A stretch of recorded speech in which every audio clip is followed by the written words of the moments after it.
In my family, dreams were something you grew out of, like baby teeth or a belief in Santa Claus. Once you turned 18, you were expected to trade them in for a sensible career path, a respectable 401k, and eventually, a mortgage in a nice, beige-colored suburb.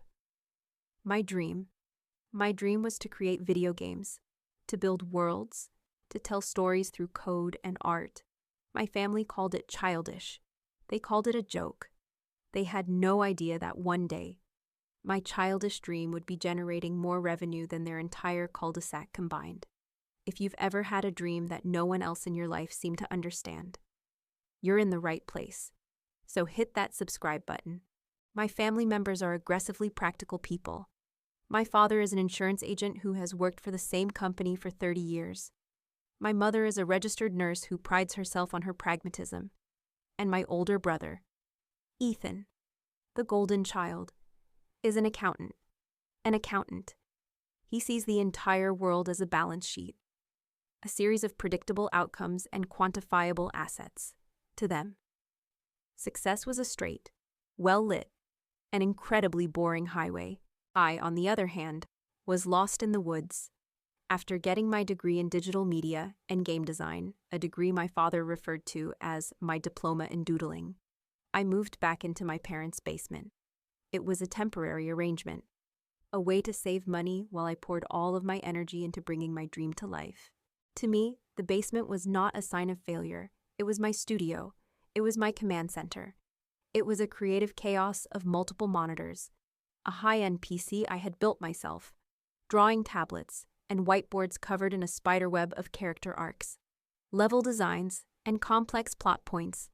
This was the headquarters of my life's work, to my family. It was a dark, slightly weird room where their disappointing daughter played on the computer all day. A typical family dinner was a recurring nightmare of condescension. "So, Maya," my father would begin, after a long and detailed monologue about the latest changes to homeowner insurance policies. "Any luck on the job hunt today? I saw on the news that the post office is hiring. Good. Stable job. Government benefits." "I have a job, Dad," I'd say through a mouthful of my mother's meatloaf. "I'm developing my game." "Honey," my mother would say with a sigh, her face a mask of worried disapproval. "We're just concerned. All this time you spend in that dark basement, staring at a screen. It's not healthy. You need to be out in the real world, interacting with people." But my brother, Ethan, was always the one to twist the knife. "Still playing with your little cartoon characters, Maya," he'd ask with a smirk, a sound I had come to despise. "I just closed the books on a major corporate account today. You know, a real job." "What did you do?" "Kill a virtual dragon." He saw my passion as an embarrassing, juvenile failure to launch. He saw my dedication as a character flaw. What they didn't understand, what they never once bothered to ask about, was the game itself, my game, Starlight Echo. It wasn't a silly, mindless shooter. It was my heart and soul poured into lines of code. It was a story-driven indie game with a unique, hand-painted art style that I had spent years developing. It was a sweeping, emotional narrative about a young girl on a desolate, abandoned planet, trying to follow the faint, ghostly echoes of her lost civilization through the stars. It was a story about loss and hope, and the search for connection in a vast, empty universe.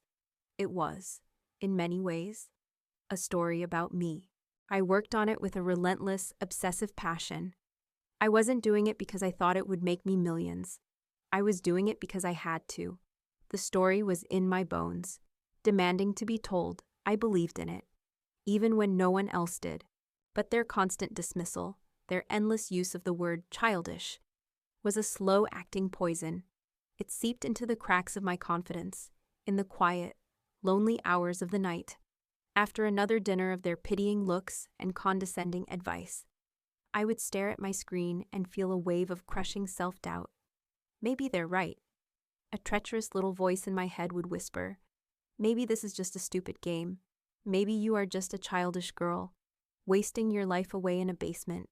The pressure was building. I knew I couldn't live like this forever, but I was so close. The game was almost finished. I just needed a little more time, I just needed them to believe in me for a little while longer.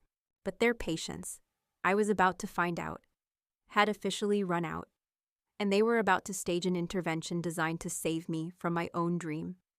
An intervention that would ultimately become the catalyst for everything that was to come.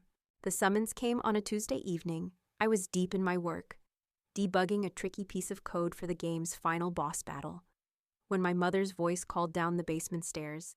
"Maya, can you come upstairs? Please, we need to have a family meeting." The phrase family meeting was, in my family, a euphemism for a lecture disguised as a conversation. I felt a familiar sense of dread as I saved my work and headed upstairs. They were all there, waiting for me in the living room, my father, my mother, and my brother, Ethan.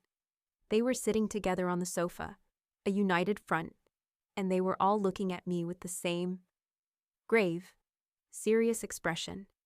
This wasn't a casual chat. This was an intervention. On the coffee table in front of them was a thick stack of papers. "Maya, sit down," my father began, gesturing to the armchair opposite them. His voice had the patient, slightly pained tone he used when he was about to explain why my life choices were all wrong. "We need to talk. We are doing this because we love you, and we are worried." "We're worried about you, honey," my mother chimed in, her hands twisting nervously in her lap. "You're 24 years old now. You've been living down in that basement for 2 years since you graduated. You don't date. You don't go out. You just spend all your time on that computer thing." Ethan, my brother, the accountant, leaned forward and slid the stack of papers across the coffee table towards me. "Look, Maya," he said, his voice a maddeningly reasonable and condescending drone. "We get it. You had your fun after college. You played your little games. But it's time to join the real world now. It's time to get a real job." I looked down at the papers. It was a stack of job listings, printed out from Monster.com. He had even taken the liberty of highlighting a few with a yellow marker. Administrative assistant for a mid-sized dental practice. Receptionist needed for a busy law firm. Data entry clerk. No experience necessary. I stared at the listings, a wave of hot, furious humiliation washing over me. This is what they thought of me. This is what they thought my degree, my passion, my years of hard work were worth. A data entry job. "I have a job," I said, my voice dangerously quiet. "I am building a company. I am developing a product." Ethan let out a short, sharp laugh. "Maya, you are playing a game in our parents' basement. That is not a company. That is a hobby, a childish hobby." "It's not," I insisted, my voice rising. "It's almost finished. Starlight Echo is a complex, story-driven game with over 100 hours of gameplay. The artwork, the music, the code, I did it all myself. It's a real product." I wanted to run downstairs and bring up my laptop to show them the beautiful, breathing world I had created. The sweeping alien landscapes, the intricate character designs, the elegant lines of code that I had woven together like a tapestry. But I knew it would be pointless. They didn't want to see it. "A game is not a career." "Maya," my father said, his voice heavy with a deep, paternal disappointment that was more painful than any anger. He shook his head slowly. "It's a fantasy. It's a waste of a good mind." He looked me right in the eye, and his next words were the ones that would sever the last, fraying thread of my hope for their understanding. "We paid for your education so that you could have a real future, a secure life," he said. "Not so you could hide from the world and play with cartoons. It is time to grow up, Maya. It's time to put these childish dreams away, for good." Childish dreams. The phrase echoed in the silent room. They had taken the thing I was most passionate about, the project I had poured my entire soul into, and they had dismissed it with a single, killing word. They hadn't just insulted my work. They had invalidated my entire being. In that moment, something inside me, something that had been holding on for years, finally broke. The desperate, hopeful daughter who craved their approval vanished. The fight went out of me, replaced by a strange, quiet, and terrifyingly cold resolve. I looked at their 3 faces, so united in their loving, concerned, and utterly destructive belief that I was a failure. "You're right," I said, my voice completely flat, devoid of all emotion. The calmness of it seemed to unnerve them more than any screaming match would have. "It is time for me to grow up. And," I added, my gaze sweeping over all of them. It's time for me to get out of your basement. I stood up. I didn't wait for their reaction. I just turned and walked back down the stairs to my studio, my sanctuary, my world. They probably thought I was going down there to cry, to have a tantrum. They probably thought that their tough love had finally worked, that I would come back upstairs in an hour, defeated, and ask my brother for help with my resume. But I wasn't crying. I was packing. I didn't pack my clothes. I didn't pack my books. I packed my life. I carefully disconnected my custom-built PC. I wrapped my 2 high-resolution monitors in blankets. I gathered my drawing tablets, my external hard drives, the ones that contained every line of code, every piece of art, every single asset for Starlight Echo. I packed it all into a series of neat, organized boxes. An hour later, I carried the last box up the stairs. They were still in the living room, watching TV, trying to pretend nothing had happened. They stared at me as I carried my computer past them and out the front door to my car. "What are you doing?" my mother asked, her voice full of alarm. "I'm leaving," I said simply. "You told me to grow up and face the real world, so I am." I came back in for the last box. "Thank you," I said, looking at them one last time. "For everything. You've made my decision very clear." I walked out of that house and I did not look back. I was on my own with a few $1,000s in my savings account, a car full of computer equipment, and one single, childish dream. Their intervention was supposed to save me. Instead, they had just set me free. The first month of my new life was a brutal education in the realities of chasing a dream. I moved into a tiny shoebox apartment on the other side of town. It had a leaky faucet, a radiator that made alarming clanking sounds, and a window that looked out onto a brick wall. My parents' comfortable, spacious basement felt like a distant, luxurious memory. But this little room was mine. The lock on the door was mine. The freedom to work for 20 straight hours without being told I was wasting my life was mine. It was the most beautiful home I had ever had.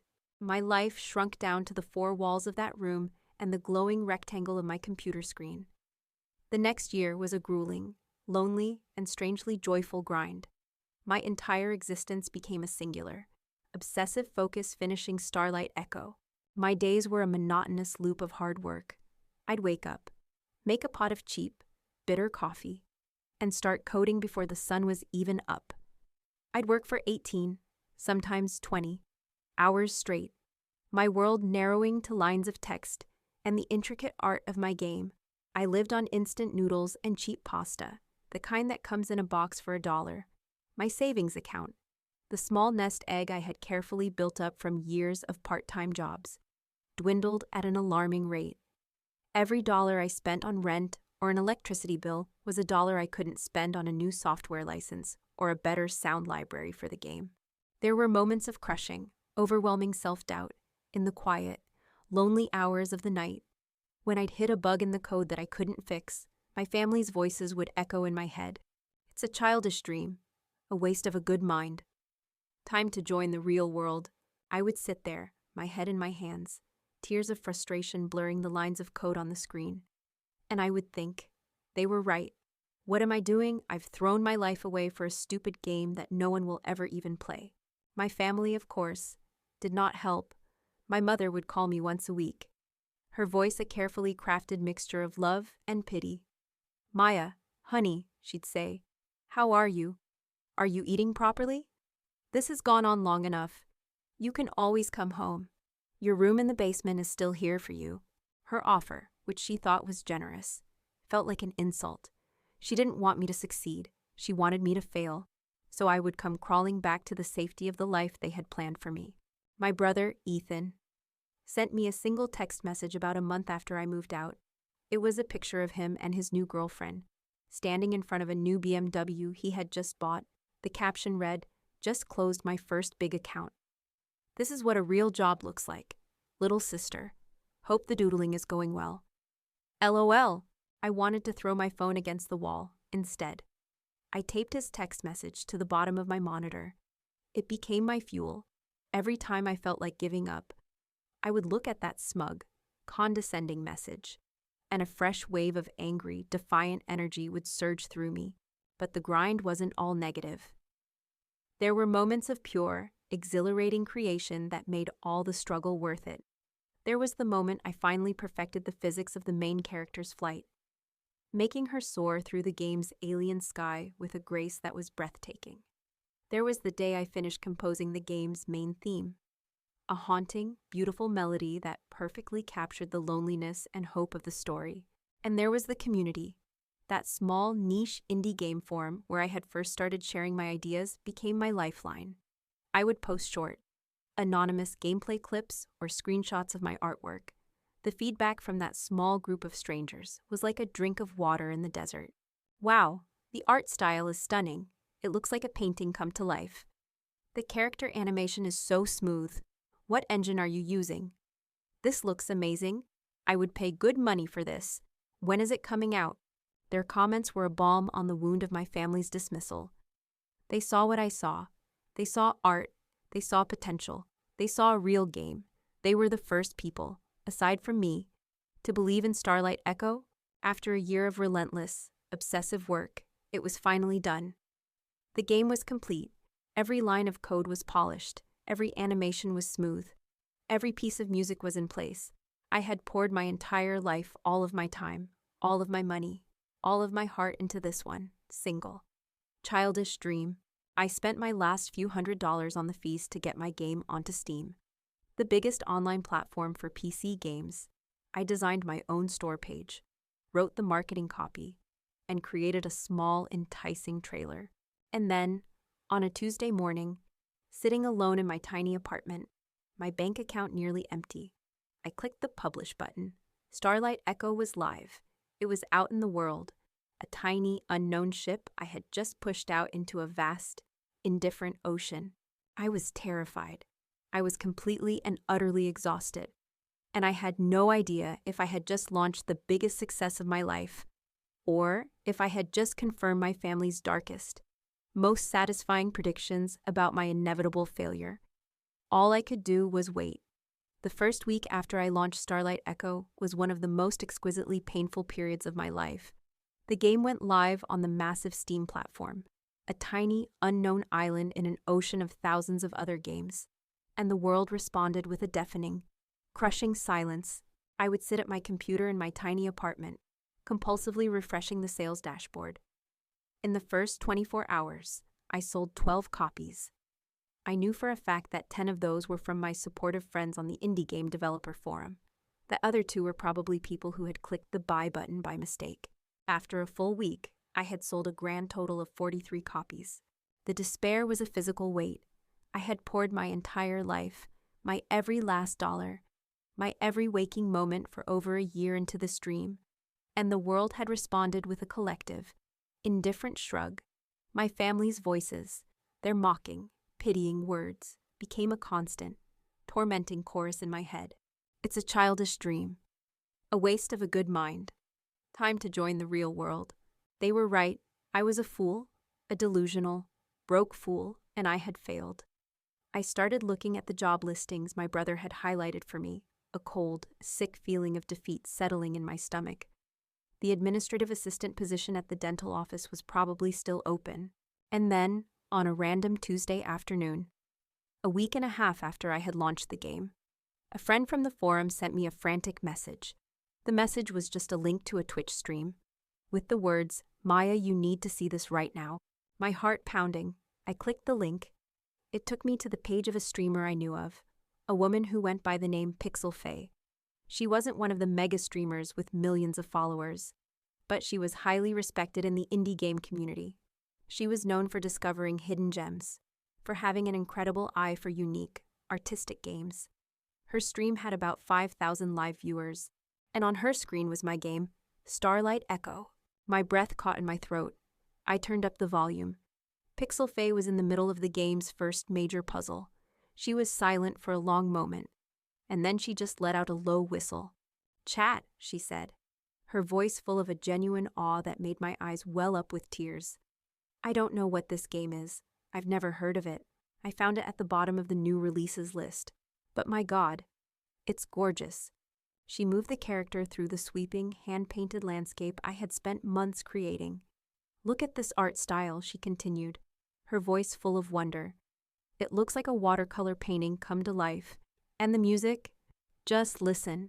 I watched, mesmerized, as this influential stranger, this arbiter of taste in a world I so desperately wanted to be a part of, validated my work. She didn't see a childish cartoon. She saw art. Her chat was exploding. "What game is this? OMG, that's beautiful. I'm buying it right now. This looks like a masterpiece." Pixelfae played for 4 straight hours. She wept during the game's emotional cutscenes. She praised the writing, the complex narrative, the subtle environmental storytelling.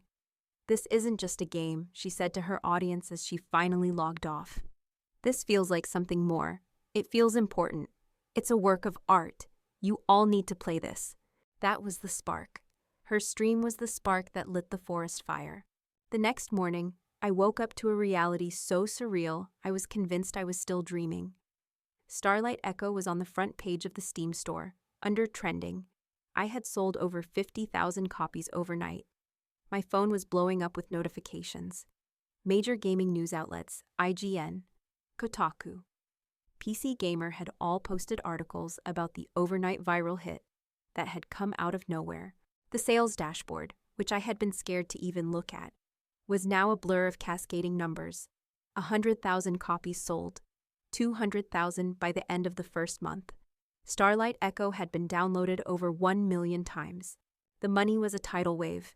It poured into my developer account, a stream of numbers so large they seemed completely abstract. I, Maya, the failed dreamer, the girl who had been living on instant noodles and was 2 months away from being evicted, was now, suddenly, a multimillionaire. It was a dizzying, terrifying, and absolutely glorious experience. I hired a lawyer. I hired a financial advisor. I started a small company, Starlight Echo Studios, to handle the business side of things. But through it all, I remained anonymous. The developer behind the game was a mystery, a ghost, and my family had no idea. The true, sweet, karmic punchline arrived about a month into my new secret life as a millionaire. It was a text from my brother, Ethan, the accountant, the one who lived in the real world. It was a link to a Forbes article. The headline read, "The Starlight Echo Phenomenon, How an Anonymous Indie Developer Struck Gold." Ethan's text read, "Hey, have you heard of this game? The one everyone is talking about. The developer is anonymous, but industry analysts are estimating they've already made over $5 million in a month. See, that's how you make a successful game. By being smart about it, not by just doodling in a basement. Maybe you should try to be more like them. LOL.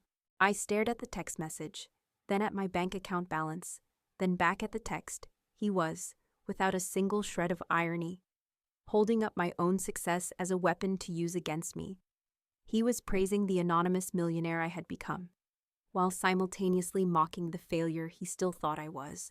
I didn't reply. I just saved a screenshot of the text. The validation was immense. The vindication was delicious. But it was all private.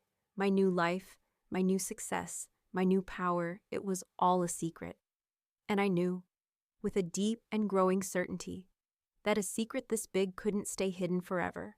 A confrontation was coming, and this time I would be ready. The 6 months following the launch of Starlight Echo were a surreal, dizzying dream. My life transformed with a speed that was almost violent. I went from being a girl in a tiny apartment, subsisting on instant noodles, to the CEO of my own multi-million-dollar company. I hired a small, brilliant team.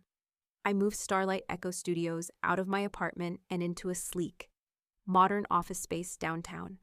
I bought myself a house, not a mansion, but a beautiful, light-filled modern home with a garden, a place that felt like a sanctuary. I was successful. I was respected in my industry. And for the first time in my life, I was truly, deeply happy. I maintained my anonymity, for the most part. The developer behind Starlight Echo was known to be a woman, but I declined all on-camera interviews and photo shoots. I wanted my work to speak for itself, and I wasn't ready for my family to find out. Not yet. I was enjoying the peace, but I knew a secret this big couldn't stay hidden forever. I just never imagined the reveal would happen the way it did. The catalyst, ironically, was my brother, Ethan, the accountant. As the sole proprietor of my own LLC, I had to file quarterly taxes, and for years, my parents had used the same family accounting firm that Ethan worked for. I knew I should have switched, but honestly, with everything else going on, it was the last thing on my mind. I got the phone call on a Tuesday morning. It was Ethan, but it was a version of Ethan I had never heard before. His usual smug, condescending tone was gone. In its place was a strange, trembling mixture of awe, disbelief, and a naked, undisguised greed. "Maya," he began, his voice a hoarse whisper. "I was just reviewing some quarterly tax filings that came across my desk. An LLC registered to you, Starlight Echo Studios." He paused, and I could hear him breathing on the other end of the line. "The numbers on this filing, the revenue. Maya, is this you? Are you the Starlight Echo developer? The one from the Forbes article?" Quite. I was silent for a moment. A cold, hard feeling settling in my stomach. The secret was out. "Yes, Ethan," I said simply. "That's me." I heard a sharp intake of breath, followed by a long, stunned silence. "I have to go," he finally stammered, and hung up the phone. I knew what was coming. I spent the rest of the day with a knot of dread in my stomach. The piece was over. They showed up at my new house that evening, not one of them, but all three, my mother, my father, and Ethan. They didn't call first. They just appeared on my doorstep, a united front. They were holding a massive gift basket filled with expensive wine and cheese, and they were all wearing the same wide, false, pasted-on smiles. "Maya, honey," my mother exclaimed, her voice a little too bright, a little too loud. "We were just in the neighborhood. Your brother told us you moved, and we wanted to see your new place. It's beautiful." They swept past me into my home, their eyes wide as they took in the high ceilings, the modern art on the walls, the view of the city from my floor-to-ceiling windows. This was a world of success they understood. This wasn't a doodle in a basement. This was real estate. They sat on my expensive sofa, and the performance began. It was a masterclass in historical revisionism. "We are so incredibly proud of you, Maya," my father began, his voice thick with a fake emotion that made my skin crawl. "We always knew you had it in you. We knew you were a genius. All that tough love we gave you," my mother added, nodding vigorously. "All that pushing you to get a real job. We were just trying to motivate you to light a fire under you and see it worked." They were trying to take credit for my success. They were trying to frame their years of mockery and dismissal as a clever, calculated parenting strategy. Ethan, the brother who had compared my life's work to his fantasy football league, was the worst of all. "I can't believe it," he said, shaking his head with a look of faux wonder. "My little sister, a tech mogul. I was just talking to my partners at the firm. The gaming industry is a financial powerhouse. You're sitting on a gold mine. Maya, we should really talk business. I could help you invest this properly, structure the company for an eventual IPO. We could be partners, keep it in the family." There it was. The real reason they were here. They weren't here to apologize. They were here for a piece of the pie. They saw my success not as mine, but as a new family asset, a new resource for them to exploit. They wanted jobs. They wanted investment opportunities. They wanted in. I let them talk. I listened with a strange sense of detachment as they laid out their plans for my company, my money, my future. I watched them, and the last of my old, familiar hurt simply evaporated. It was replaced by a final, profound clarity. I saw them for exactly who they were, not as my family, but as opportunistic strangers who happened to share my DNA. They hadn't changed at all. The only thing that had changed was my bank account. After they had finally finished their pitch, after they had laid out their grand vision for how they were going to help me manage the success they had never believed in, they all looked at me, their faces full of eager, greedy expectation. They were waiting for me to thank them for their motivation. They were waiting for me to welcome them back into my life with open arms and an open checkbook. The power was entirely in my hands. The quiet, childish daughter they had laughed at was now the CEO. And they were, for all intents and purposes, asking for a job. I looked at their 3 expectant faces, and I knew exactly what I had to do.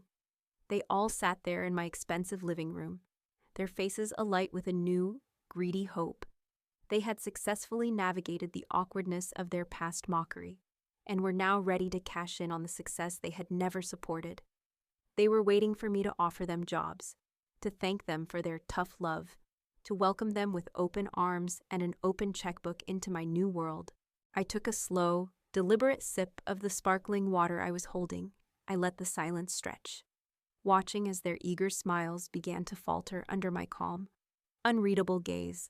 I turned to my brother, Ethan. First, a partnership. Ethan, I asked, my voice dangerously soft. That's a fascinating offer. Tell me, what value would you be bringing to this partnership? Your accounting skills. I have a team from Deloitte on retainer that handles my corporate accounts and a private wealth manager for my personal portfolio.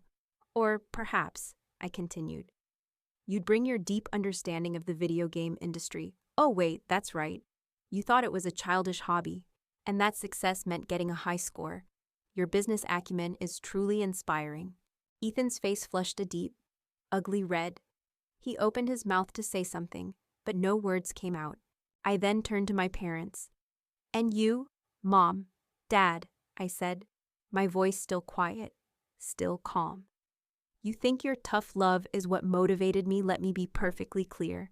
Your constant disappointment, your endless suggestions that I become a receptionist, your laughter at my passion, that wasn't motivation. That was a weight, a heavy, suffocating weight that I had to drag with me every single day while I was trying to build this. Your father was right, I said, looking at my mother. My dream was a waste of a good mind. It was a waste of my mind to spend even 1 second worrying about what you thought. You didn't believe in me. You didn't support me. You belittled me. The only thing you ever contributed to my success was the burning, desperate desire to prove you all wrong.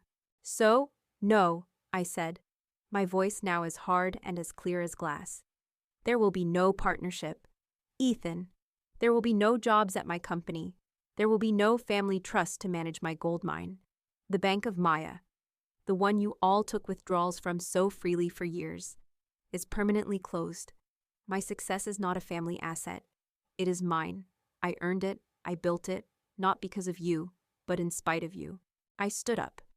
The meeting I had never agreed to now officially over. You are my family, I said, looking at each of them. And I suppose, on some level, a part of me will always love you. But the old dynamic, the one where I am the responsible. Quiet failure in the basement and you are the wise. Successful ones who know best is dead. It is over. From now on, I said, walking towards my front door. Our relationship will be on my terms. You are welcome in my home, but only when you are invited. We can have dinner. But we will not talk about my business unless I choose to, and you will never, ever again call my dreams childish. I opened the door for them. I have a new family now, I said, thinking of my team, my online community, the players who loved my game, a team that believes in me, a community that supports my work, a life that is full and happy and successful, all on its own. I will no longer be looking back, waiting for your approval. I don't need it anymore. They filed out of my house, one by one, their faces a mixture of shock, shame, and impotent fury. They had come here expecting a coronation, a celebration of their new proximity to success. Instead, they had gotten an eviction notice. That day was the real beginning of my life. My relationship with my family is different now. It's distant, but it's more honest. The phone calls are less frequent, but they are more respectful. They no longer see me as the childish dreamer. They see me as the CEO. They see me as a success. It's a shame they had to see my bank account before they could see me. Never looked back. It's a funny phrase. It doesn't mean I hate my family. It doesn't mean I've cut them out of my life forever. It just means I no longer look to them to see my own reflection. My worth isn't in their eyes anymore. It's on the computer screen in my studio. It's in the worlds I build, the stories I tell.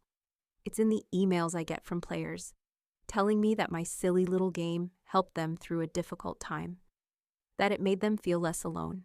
My family said my dreams were childish, So I went out and built an empire from those dreams. And I learned that the greatest success isn't making millions. It's the quiet, unshakable confidence of knowing that you were right all along.